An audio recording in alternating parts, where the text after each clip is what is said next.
hard at times because there is a certain amount of bullying goes on because they push you. And I'll give you a fun story about it, but there's a serious issue behind it.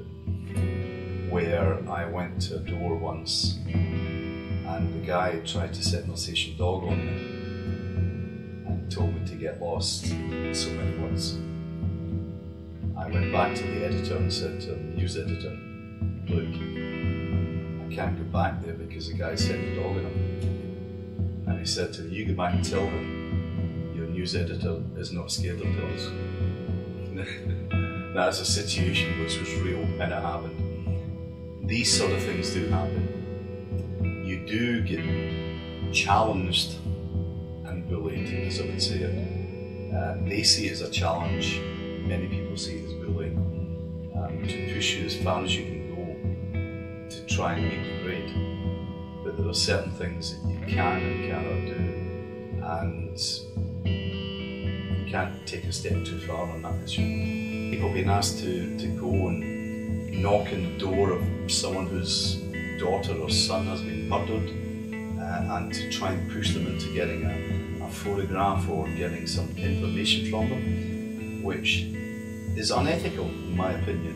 You have to do it, yes, no two doubts about it, but there are ways to do it. Don't be forced into it. Go and chat on the door, speak to these people and say to them, look, I want to understand your side of the story, nobody else's. And if you want to talk to me, fine. If you don't, I'll walk away. You have to say to them, I will walk away. And you have to do that. Because at the end of the day, these are people dealing with death, dealing with feelings. And you are basically standing in their doorstep and saying to them, talk to me. If they don't want to talk, you'll have another road another time, and it always will happen.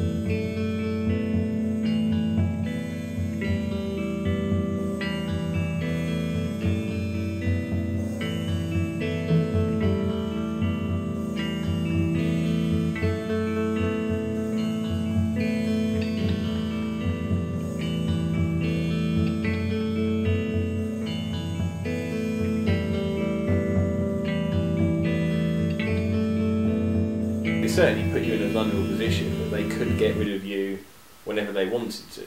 It wouldn't be hard for them just to say don't come in.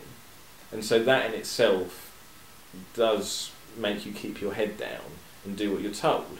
You know, especially when you know there's a lot of other journalists, friends of yours who are out of work, looking for work, trying to get you to get them in for shifts, that you're worried about ending up on that pile of unemployed journalists. So you will put aside a lot of things just to try and stay in work. But on top of that, I mean, it's your general bullying handbook of being shouted at and divide and conquer and that sort of thing, to make you, or if you do something that they don't like, maybe they go and make you. So I remember instances where if you didn't do a story the way they wanted you to, maybe the next morning you're sent at 4 AM to go sit outside someone's house for spurious reasons, and that's a punishment, you know. And then when you've done that, come straight into the office, and so you'll be given these sort of really pointless jobs all around the country to try and punish you for whatever, you know, they believe you've done to go against their desires.